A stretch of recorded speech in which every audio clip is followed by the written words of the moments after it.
Teknoadineko proiektua izan da berrikuntza bat, hauspo bat, guretzako ematen digu aukera gure eremuan bakarrik bizi diren adinekoen egoera ikusteko. Teknoadineko proiektuak duen berezitasun nagusiena uste dugu dela alde batetik zaintza komunitarioa eta bestetik sistema teknologiko bat uztartzen dituela. Aukera ematen digulako teknologiaren bidez, dauden egoera zaurgarriak aldez aurretik ezagutzeko eta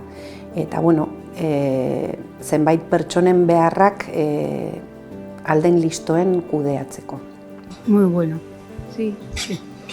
Porque hace falta a la gente mayor, le hace falta esto, ¿eh? Es que es muy interesante todo lo que hacéis. Es muy interesante y muy necesario, que es lo más importante. Muy necesario. Porque cada vez nos vamos quedando más. Gente mayor, gente sola. Y es importante.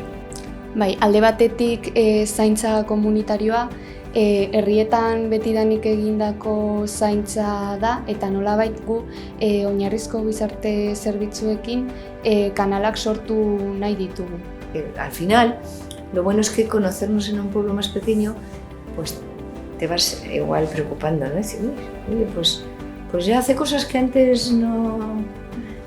Ikusi dut oso tresna baliagarria izan daitekela, batez ere ezagutzen ez ditugun kasuak antzemateko garaian, ¿ez? Lo vimos claramente desde el principio que era una necesidad a cubrir.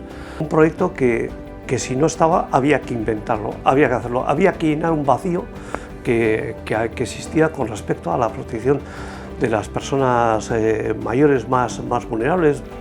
Bakarrik ez nukeen inor bizi behar. Oso garrantzitsua eta beharrezkoa gainere.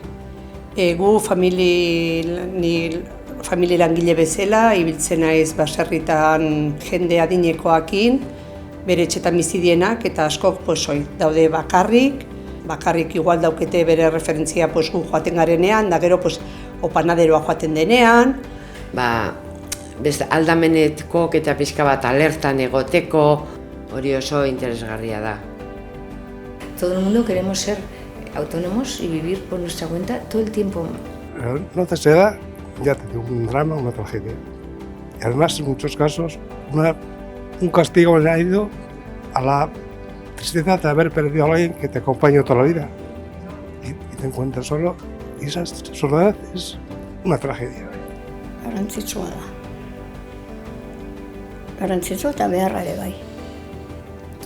Aukera eman digu ezagutzen ez genituen pertsonak ezagutzeko, gerturatu izan gara gure berri ez zuten pertsonengana. Behar bat identifikatuta baldin badago zerbitzu publikoetatik horretarago egon gara. Beharrei erantzuteko eta jendearen bizitza hobetzeko.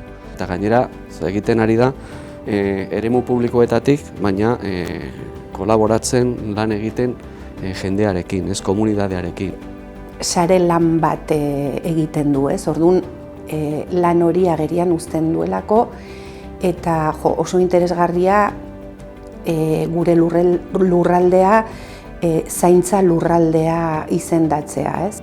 Nik erlazionatzen dut herrigintzarekin, bai herritarrak, auzozainen figurarekin, bai herriko zerbitzuekin eta baita erakundeekin. Guztion artean elkar zaindu, guztion artean komunidade berberakoak sentitu, ez dago ezer garrantzitsua gorik elkar zaindu eta daukagun eskubidea zaintzeko eta elkar zaintzeko aurrera eramateko. Bada garaia ere pertsonak zentroan jartzeko ere eta eremu guztietatik horri lehentasuna ematea.